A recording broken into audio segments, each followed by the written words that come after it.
Hello everyone, my name is Cornel Fătulescu and this is a talk about the fourth industrial revolution, why are we heading there and what are the signs already available in the job market. Before going any further, I'd like to say a few words about me and the motivation behind this video. I'm one of the co-founding members of Agile Hub, an IT association in Brașov with the aim to promote and develop the city as a powerful IT center in Romania. Most of my recent experience in business and IT comes from my current position as a Chief Technology Officer at Pentalog platform.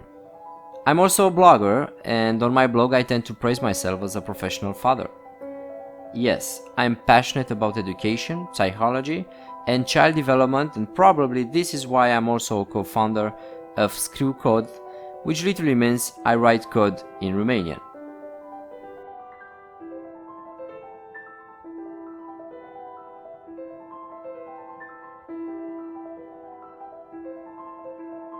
When we helped to invent the internet, one physicist made a prediction. He said that the internet will become a forum of high culture, high art, and high society. Well, today we know that 5% of the internet is pornography. But that's because teenage boys log on to the internet, not anyone here. Just wait till the grandmas and grandpas log on to the internet. Then 50% of the internet will be pornography. Maybe this is not the best joke, but I wanted a drop of sarcasm in regards to our poor ability of making predictions about the future. Did you notice the music in the background? It was made by a computer program called Emily Howell. And the image you're visualizing right now, it is an abstract composition by Google's artificial neural network. I didn't want to say anything by that. Oh, by the way, scientists have developed a computer algorithm that accurately rates the creativity of artists throughout history, well, ending with Picasso in the first place. It seems like our ancestors started to walk on 2 feet because climate was changing. Africa transformed itself from a tropical weather into a poorer environment. Therefore, we had to walk on longer distances, and in order to do that, we evolved into new species that allow us to consume less energy compared to other apes, like the chimpanzees. They are consuming 4 times more energy when walking than humans do. Then, the pace of climate change increased even more. Africa was flooded and drained in cycles of 1,000 years. Like every 500 years we had to adapt to deep waters, while the next 500 years with the lack of water. These dynamics had tremendous impact on our evolution. Many branches of our ancestors disappeared, but not all. Homo habilis gained a special trait, the evolution itself, meaning that from that moment on, we were able to consciously learn about the environment and adapt to it.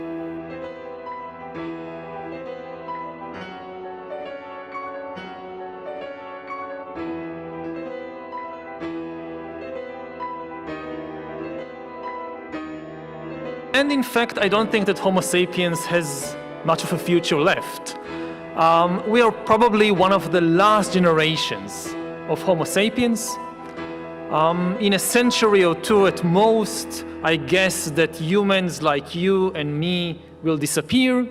In particular, Sapiens, the book, the main thesis there is that what enabled human beings to conquer the planet and to turn themselves from insignificant apes into the masters of the planet is their ability to cooperate in large numbers, which in turn is founded on their ability to create fictions and spread them around and believe in them. At the basis of all large-scale human cooperation, you always find some fictional story, whether it's about God or about the nation or about human rights or about money. There is always fiction at the basis. And what I'm trying to do in Homo Deus is see what happens when these mythologies, these fictions, meet godlike technologies that for the first time make it possible to start realizing the myth, not after you die in some fantastic heaven, but here on Earth with the help of technology.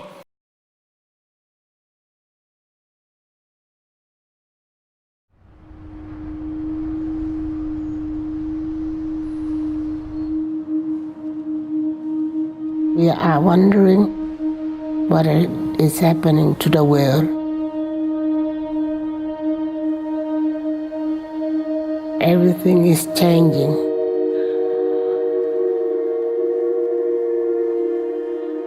The very idea of human being some sort of natural concept is really going to change.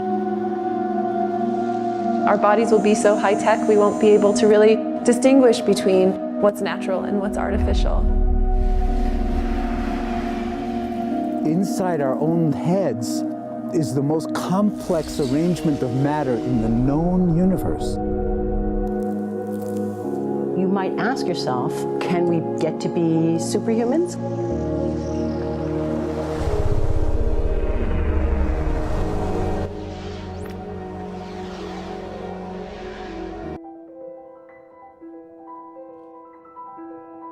Here is how I see it in a nutshell. We've started from basic primitive tools, and along industrial revolutions we've managed to automate more and more. Now, technology had two main goals: to automate or to augment people's ability. Therefore, I wasn't surprised to see real-life examples where people augment their abilities with AI, artificial intelligence, or machines. But I have to say that I was a bit shocked to see the same process the other way around, as in the following example.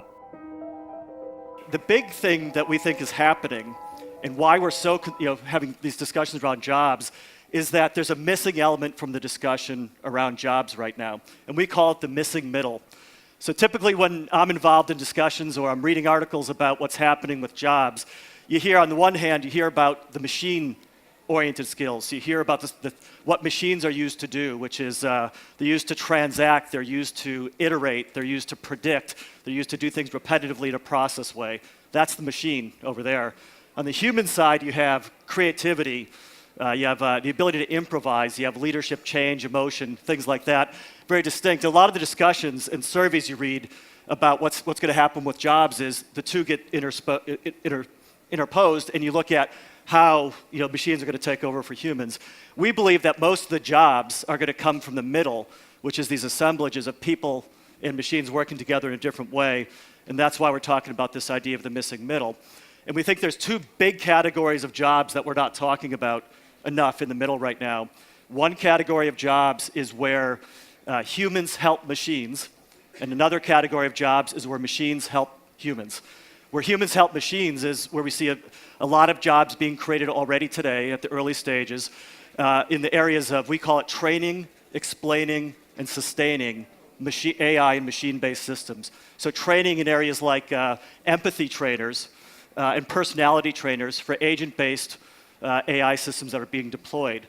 As a simple example, we're developing a system for a large airline that is going to have a human-based agent.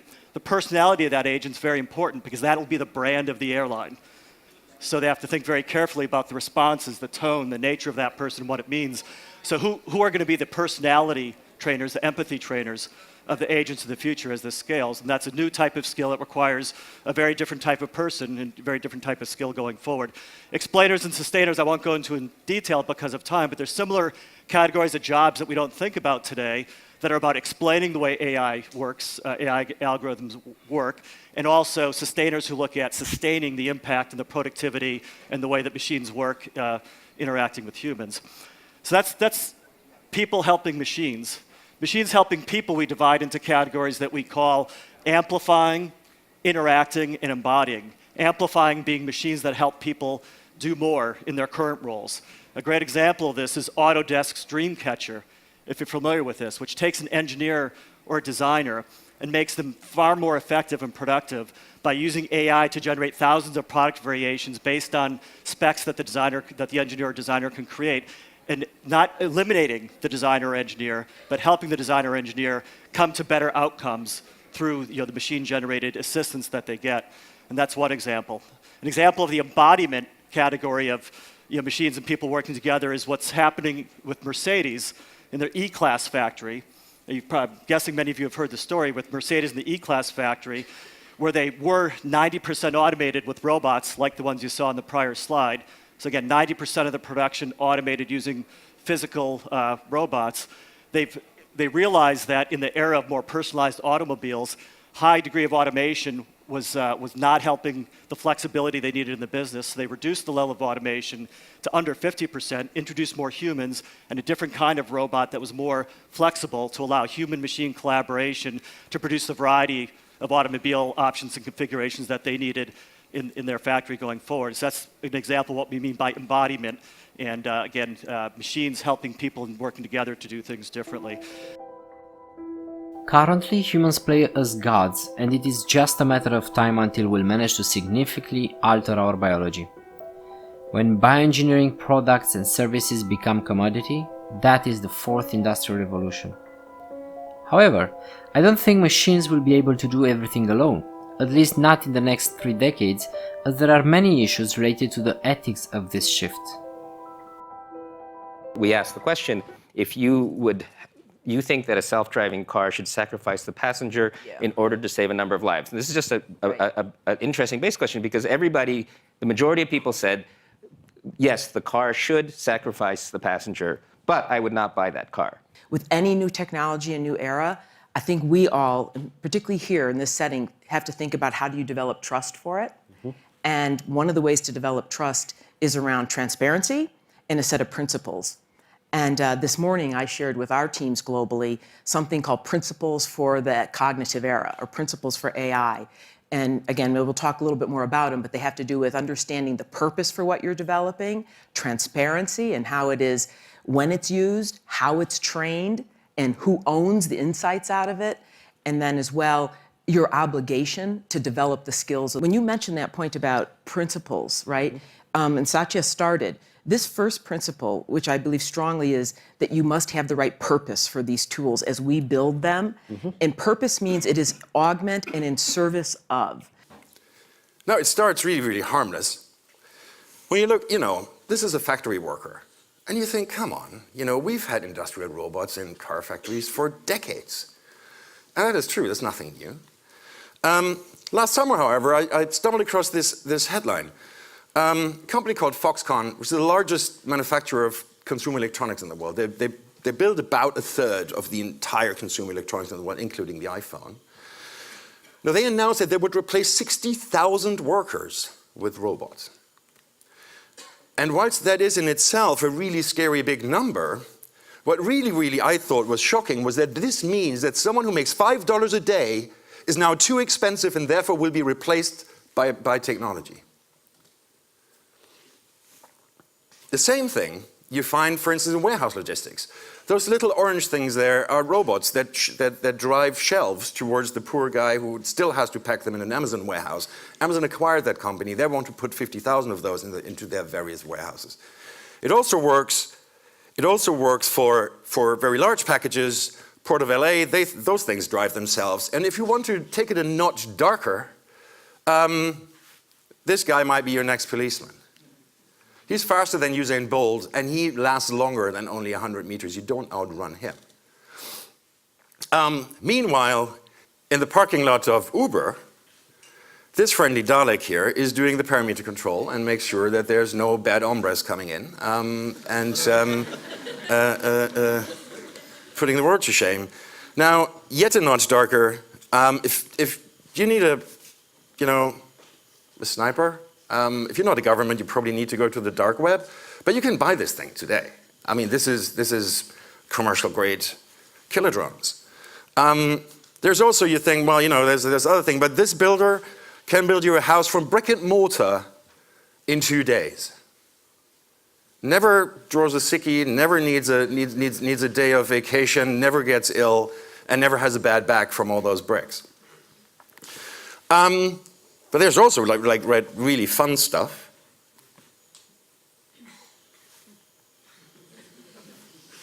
Hello, tech. There we go. So this is a pizza delivery guy. And you think, hey, dude, this is awesome, right? So I'm just dialing up Domino's and order it. Now, if you live in Auckland, New Zealand, if someone is listening, you can do this today.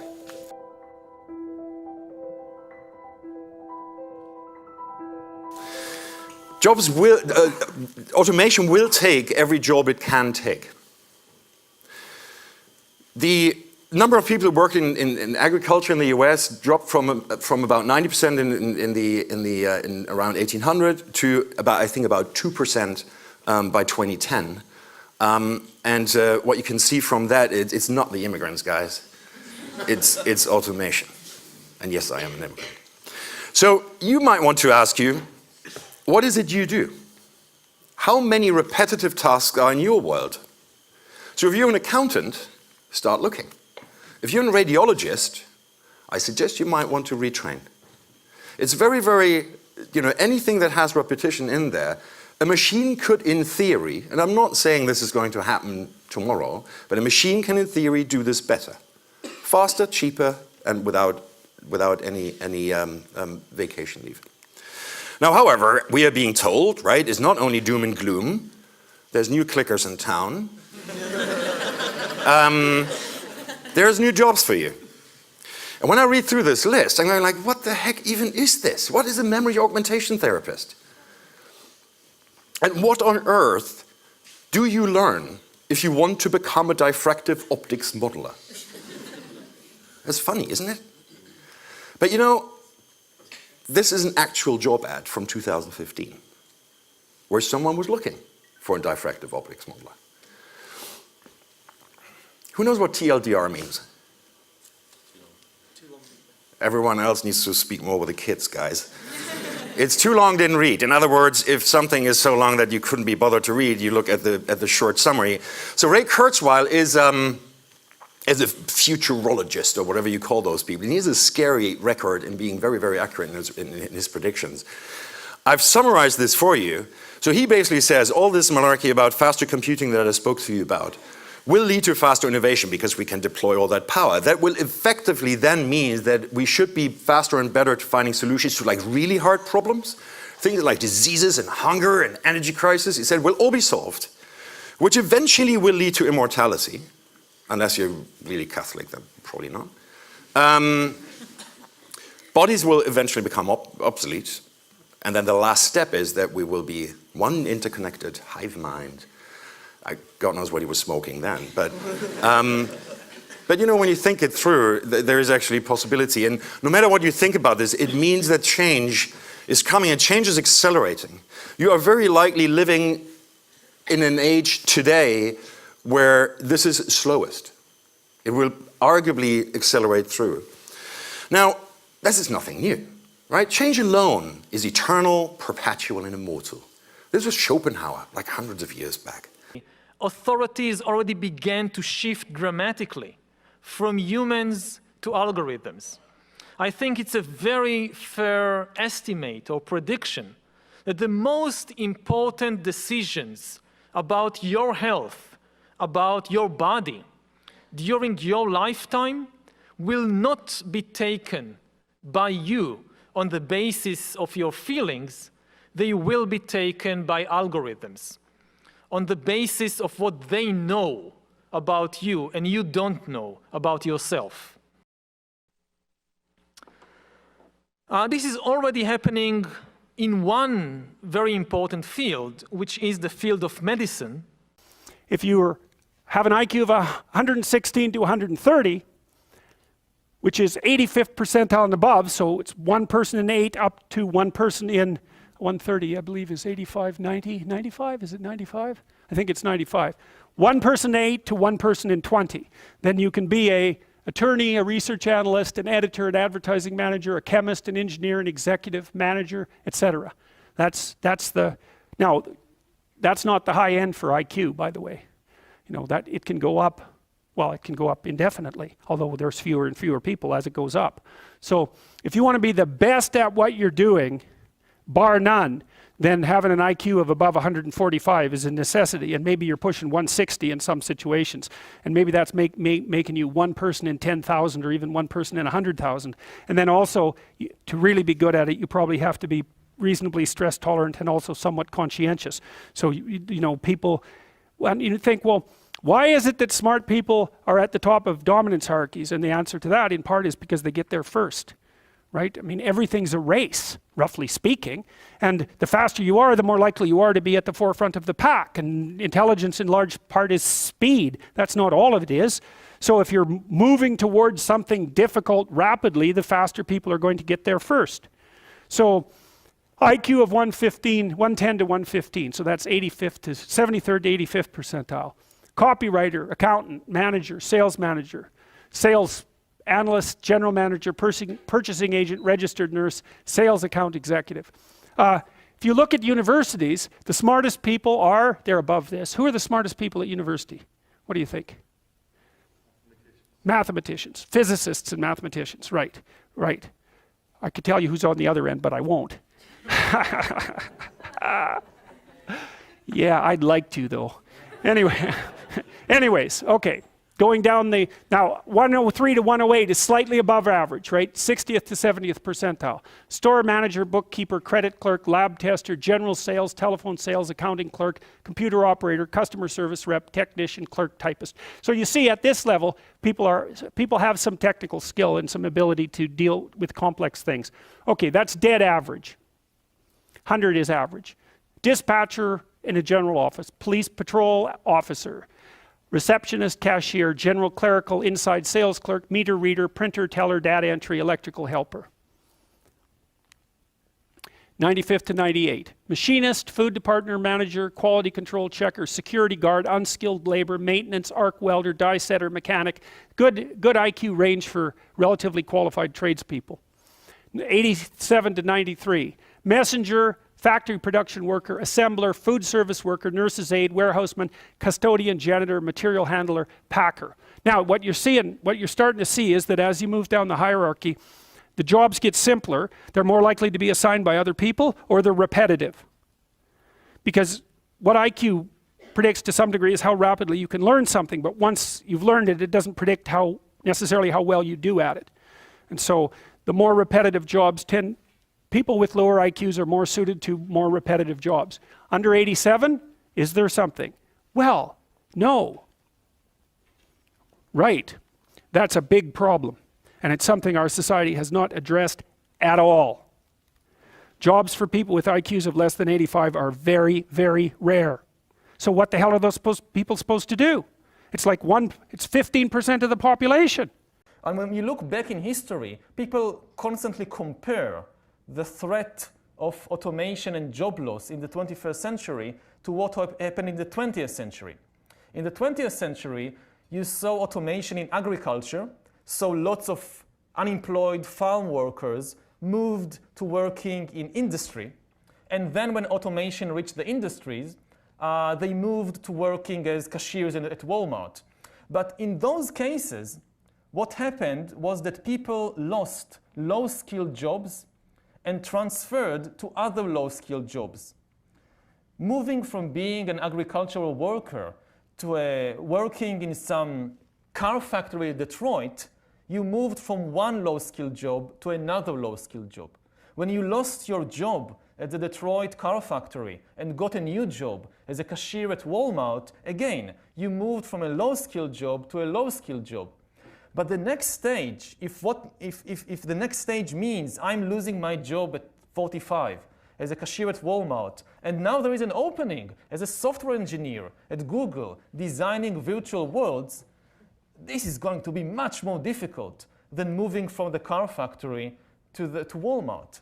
And it's very likely that even if there are new jobs, most of the unemployed masses will not be able to make the transition.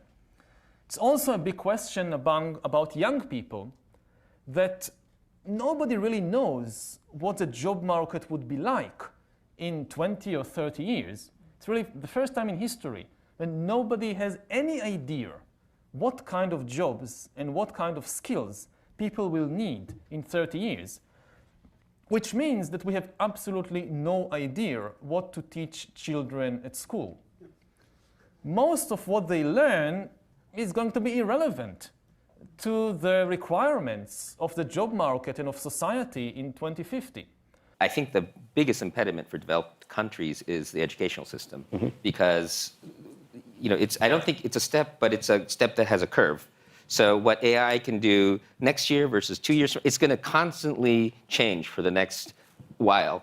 And our educational system isn't dynamic. They create a course and they teach it for at least a couple of decades. So that's a failure, right? Said by a teacher. Yeah, I mean, and that's sort of a definition of a curriculum in many ways. And then the other problem is that you're teaching skills and knowledge when you probably need to teach learning, how to learn, how to be creative. And we're basically, if you think about the fact that if you look at any test that your kid is taking, if you can imagine a computer being able to pass that test, why is that kid taking that test? I mean, there's definitely things that they need to learn, but what you want to do is start to figure out what a computer won't be able to do and teach that to the kid. And it's usually project-based, peer-based, creativity, and so on. And I think I totally agree about the less skilled people being able to do more skilled jobs, but that will displace people. So you will have accountants now fully capable of doing a lot of things that we currently ask lawyers to do. Or you'll find the pharmacist completely capable of what traditionally would be your general practitioner. Then you have these incumbents, right? They have licensed, have spent all their money getting these fancy degrees, right? So for these developed countries, you've got the jobs of licensed practitioners who will be displaced. So in fact, I feel like it's going to be a lot of the white collar work that's going to get displaced, at least by the AI part. There's obviously the robots. And then the newly emerging sort of middle class or lower middle class that are going to be empowered are going to have this glass ceiling that's going to be fake, right? Because they're empowered. And this is, I think, going to be easier to fiddle with in places that are emerging, like India and Africa. And in the US, I think we'll start looking at them. Already we do when we do development work. We look at them with envy because you can just sort of build a new school and just say, we're going to have it all project-based and because like even like class delineation, one of the biggest problems is every kid is different. We talk about precision medicine, precision education. Every kid is different. Some kids learn through projects, some love textbooks, but we're all cookie cutter. Because we've been developing an educational system that's trying to create factory workers, which are like robots, and soldiers, and people who are obedient. To summarize, we know there are two main forces. If we would have a distribution of jobs by complexity, we know that the simpler jobs can be automated more easily, and that scientists try to augment people's abilities so that people with less capacities can do more complex jobs, even the impossible jobs. This is a short video from World Economic Forum where they prescribed the jobs required in 2025. You will see a shift from very technical jobs like software engineer to caregiving, social intelligence, media, adaptability, tenacity, even teaching and education, because education is the big winner of the following decades. Now, let's see the skills important for 2020. Negotiation, openness, decision-making, emotional intelligence, cooperation, creativity. This was our big IT industry revolution in 2001, when a bunch of very smart people wrote down the Agile Manifesto and said, hey guys, we need to build the software differently. So this is what we were recruiting in IT since then. And of course, this is what we should teach our children today. Let's have a look at what is specifically human. Because if we can find that and define it and then nurture it, then we can arguably find a way to inoculate ourselves against that machine revolution and not end up like the poor folks in the Matrix. So there are things that are made with love. There are things that carry emotional value. Now, this is the pattern my wife cut, who's a tailor, to make me this jacket. And despite the fact that she's my beloved wife, but if you are going through that process of a bespoke jacket, and you know that this, to the last buttonhole, this was handmade by a highly skilled craftsperson who do this not only for the money, but because they actually love this. This is something that a machine will struggle to replicate. Empathy is another one. Machines can actually recognize that, but they don't, of course, feel it. So any job, any action, everything that requires empathy, that's a good place to be. Creativity is one. You know those 100,000 monkeys that hack on a keyboard and eventually Ulysses will come out? That is not creativity, that's brute force computing. And again, genuine creativity is a hard one to mimic for a machine. And the last one is critical thought. Now, All of these things, all of those 4 things that I've just shown you, cannot be found on a curriculum in a school. They are, however, arguably the cornerstones that we will need in order to provide a meaningful education to our kids so that we can also educate them for jobs that we have actually no idea what they will be. But those are the cornerstones that give us a little bit of hope. In order to do that, however, we need to ride that train rather than jump in front of it.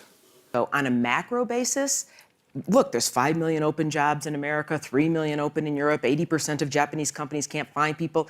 At a macro level, this sounds good. Even when you read reports that say, we need all the technology we can to keep up with demographic change, that you actually need it. Put that aside. On a micro level, when you have been displaced or when you feel your skills have not kept up, and this to me is the issue of our time. Right. From them. For example, we are currently thinking at how we can apply enhanced education at skill code, because for humans, precise education is very consuming and easily inefficient in our today's economy. But this is really what people need. So yes, we will have challenges.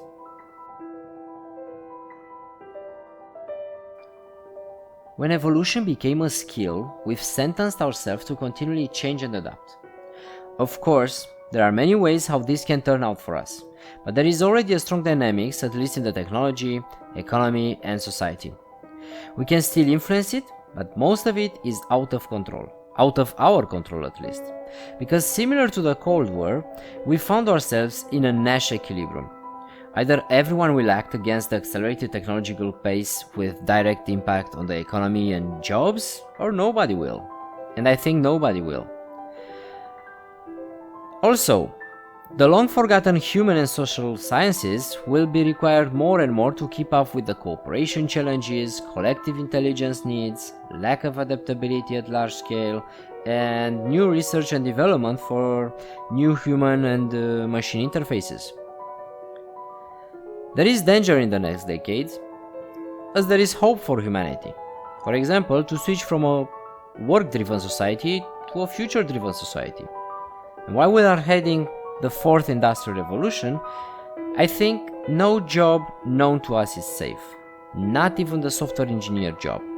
In fact, companies that sell automated software development already exist. White collars and blue collars will merge into just do-it collars. Fields like psychology, history, arts will merge with IT. Certifications maybe will disappear. Maybe schools also, I don't know, except research labs. While most of the people incapable of pursuing complex tasks, today at least, will be enhanced tomorrow. Education will have definitely another form, from my point of view, unknown to most of us. And as a closing note, I've noticed that in the last 6 months, the same specialists who were talking about artificial intelligence, today they speak about it as it is already happening. This is it. I hope you enjoyed it. My best thoughts for you.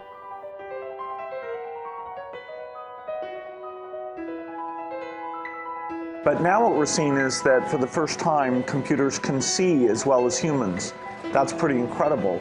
If you combine that with the ability to have arm-like manipulation, then they can make us far more productive, but then, the job market has to adjust to that.